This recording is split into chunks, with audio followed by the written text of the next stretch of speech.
7:35, right back here on this Tuesday in downtown Alton on this 21st day of February.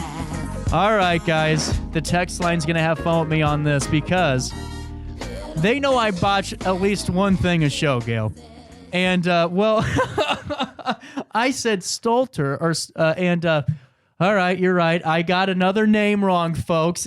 Can you pronounce your name for me? Stotler. And because they like to poke fun at me, and now my text line will go crazy and go, see, we know, at least we have a professional broadcaster here, CJ, you know?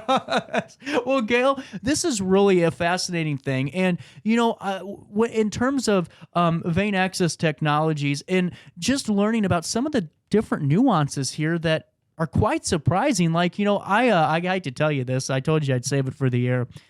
I got my blood drawn one time. I will always remember it because I was maybe 10 years old, and it was the most excruciating, dramatic-filled event of my life. I was not a good patient, but there might be some ways to help this, huh? There is. There definitely is. So take us through this. So you have really just something fascinating to talk about. I didn't realize we're using the same, studies and same system that we've used since the 1950s. Yes. In fact, the current methods for performing venipuncture, whether it's the nurse doing IVs, it's the x-ray tech injecting contrast, or it's the laboratory people collecting your blood, it was all built upon a bloodletting foundation. And bloodletting occurred in the 5th to the 19th century. And what is bloodletting, just real quick? Well, bloodletting was, the concept was you were full of bad humors. So the barber was the first to do it. He took his razor and cut an arm to bleed the person, to remove bad humors. Okay. And by the way, that's where the red and white barber pole comes from. It did not advertise a shave. It advertised bloodletting. No way! Yeah. We're learning a lot on this show today. I love that. Very few people know that history. And it continued, obviously, for several hundred years. And eventually, the surgeons got involved. And they then developed a scalpel, which replaced the razor. Yeah. But this bloodletting, people were bleeding to death. And so the tourniquet was used to prevent bleeding to death. And that's the correct use of the tourniquet. Is that whenever, so if I'm getting my IV when I had my surgery, that's not the tourniquet? That's the tourniquet, but it shouldn't be used. Okay, now this is so fascinating. Yeah, the tourniquet's designed to prevent bleeding to death. It was not designed to dilate a vein. We'll come back to that. So people were dying from this procedure, and the legal profession got involved and started suing, actually, people for these people dying, suing the medical profession. And at the same time, the needle was being invented. And when it was, they went, okay, we can put the razor away and we can put the scalpel away. Unfortunately, they didn't put the tourniquet away. It got harder to find a vein, and somebody went, if you put that tourniquet on, it will raise a vein. Oh, my goodness, this is making sense. Yeah, but the problem is the tourniquet doesn't, quote, dilate a vein, because that implies a natural dilatation of the vein, which nature does. Mm-hmm. The tourniquet forces an over-distension of the vein. Gotcha. Well, that even sounds mean. Yeah, that doesn't sound like that's very healthy for our bodies. So does that mean basically you're almost suffocating the vein to bring it up? Well, what you're doing is forcing an external pressure, and the vein is distending. Okay. Essentially matching that external pressure, yeah. And then bringing that point up. The vein has a blood pressure of only 10 to 20 millimeters mercury. The artery in that same region in your arm, that blood pressure is 120 over 80. Mm-hmm. So the artery has a pressure of 80 to 120. Well, that little vein only has a pressure of 10 to 20. So they're putting a tight tourniquet on, and that tourniquet's as tight as a pumped up blood pressure cuff. Right. Which now you can imagine then is forcing an over-distension of that little vein. And then you're putting a needle into it while it's over-distended. Okay, by the way, you were very good at explaining this, because Good. I have absolutely no clue about half of these things, but this is very fascinating. So this is so whenever you pop this, you have a little vein, and then you're jamming a needle into it while it's in this state. That leads to some problems, I would assume. Well, it can rupture the vein, and that's why vein rupture upon venipuncture occurs, bleeding and bruising. But if it doesn't rupture, at the point, when you think of a little, a long, skinny water balloon, okay? Well, the balloon by itself is essentially the vein. That's how thin the wall is, and that's the size of the structure in that region there, okay? So if you over-distend that, as it's over-distending, the wall is thinning. Yep. Well, before it gets to the point of rupture, or we put a needle in and it ruptures it, it leaks. But it doesn't leak just from the vein. There's two other parts to the system called a venule and the capillary bed. And all of those have very thin membranes, and there's profuse leakage. Well, that's what's called the infiltration in IVs. So if you've ever had an IV and the site where the needle is and it swells, it's because it was leaking. And that's one of the causes of leakage. It starts with the tourniquet. Oh, my goodness. So, I mean, where does this lead us here now? So, I mean, you have some really interesting things to talk about with how we can do this differently, correct? Yes, correct. 29 years ago, and I can't believe it's now been that long. But 29 years ago, I applied science, technology, engineering, and math to this. So long before STEM was an acronym, I took those fields and applied that science to this skill. And it changes it. That's when you realize you don't need a tourniquet to, quote, dilate a vein. The vein actually has a little muscle in the wall. And if you gently touch a muscle, press up and down gently, the muscle relaxes, and the vein will fill to its normal size, what nature intended for it, not an overdistension. So gentle touch is the new technique that we teach. It's a palpation technique. That is very fast. So it's just something as simple as... Yep. And with this gentle touch technique, this palpation technique, we glide first to feel for the vein, which feels like a long, skinny, not over-distended water balloon. Right. And then when you locate it, if you continue to palpate it, that muscle relaxes and the vein fills, and that's your confirmation, oh, that's a vein. And then we also use that same technique to actually grade the vein to make sure it's going to tolerate the stick and the procedure, because not all veins are created equal. And now that's what I was going to ask you, because I have heard this term many times over. My grandma was an ICU nurse forever, and she always said, well, every time I take her to the doctor, well, here's my good vein right here. Is that a thing? Well, they're saying it for the wrong reason, but here's the right reason. The closer the veins are to the heart, the thicker the wall of the vein. Okay. So that makes sense. So these veins out here in your hand are the thinnest walled veins that we have, and some of those veins don't even have that middle layer of muscle. Got you. So when you force an over-distension of those, that's why those hand veins either rupture and you have a massive rupture and you have a massive bruise, or it infiltrates and you have the swelling. And so that's why they start sticking low and work their way up, and they end up. And that's why I say, well, if you start low and you have to work your way up and you end up, why would you ever start low? Right. So the hand veins were never built by nature to tolerate a needle stick.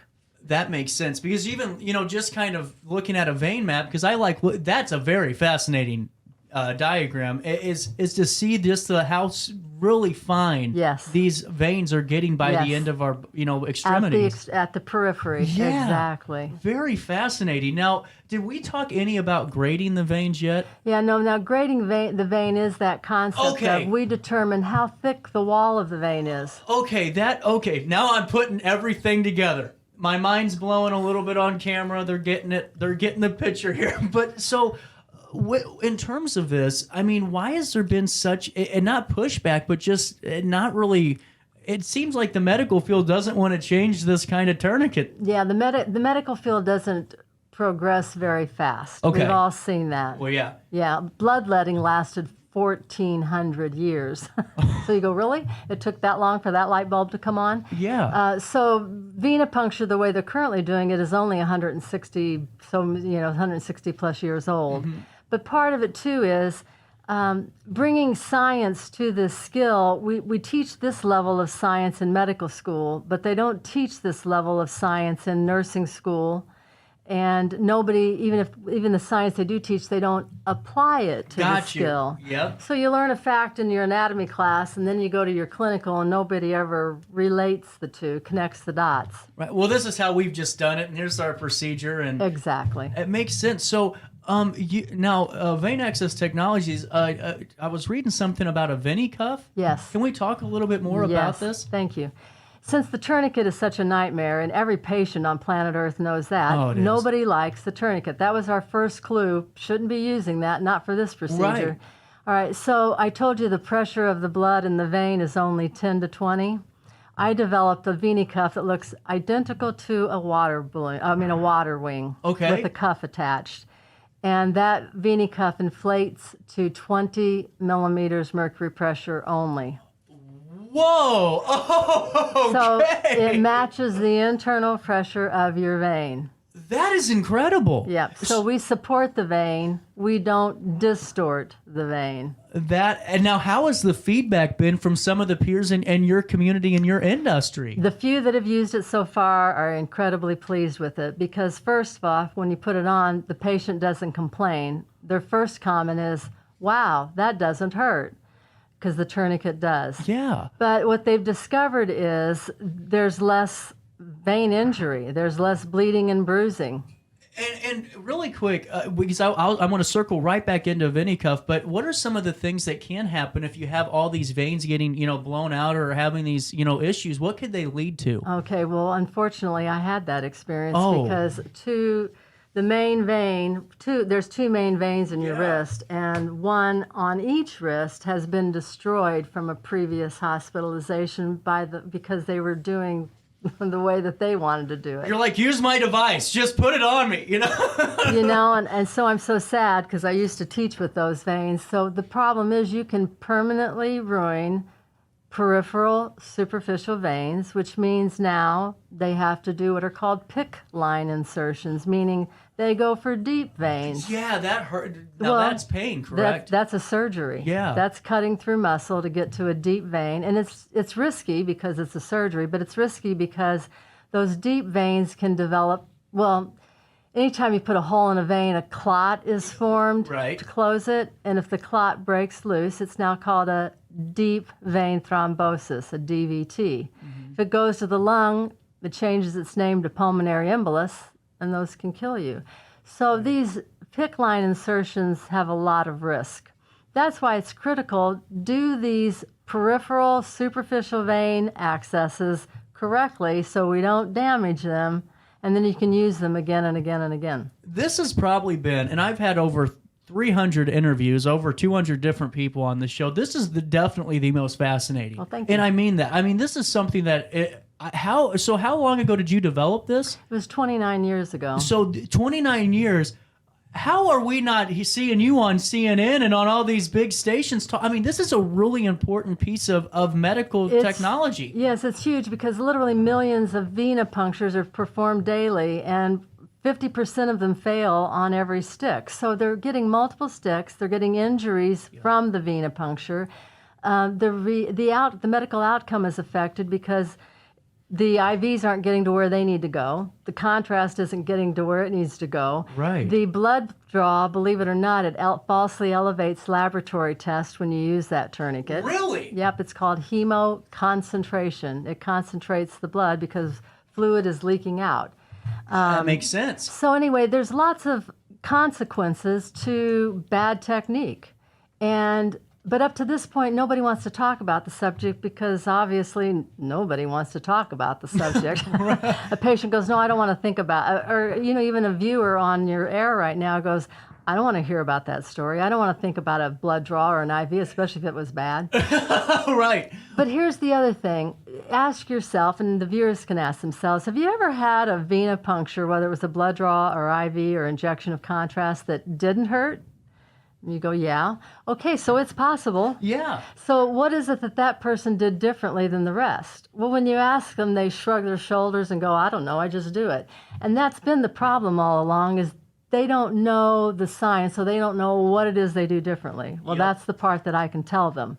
Vein access technologies can tell you what they do differently, and consequently, we can teach every nurse, x-ray tech, and laboratory personnel, paramedic and medical assistant, how to do this procedure scientifically and correctly. So, I mean, the next question, I feel like the best way to wrap this up is to kind of ask you, so how can we utilize, this? It's kind of going to, I feel like it'd be hard for me to call my doctor and go, hey, I hate to tell you you're doing a bad job here, but... Well, you've hit the nail on the head, because at this point, I think actually going to the medical doctors and saying, you all know the science behind this. So when they see this and they read this, they go, yeah, a lot of MDs and PhDs have written about these problems, but they never offered solutions. Yes. But I think the solution now is for the doctor to order the blood test, the injection of contrast, and the IV per the VAT method. Yep. That will force then the nurses and the x-ray techs in the laboratory world to go, what is it?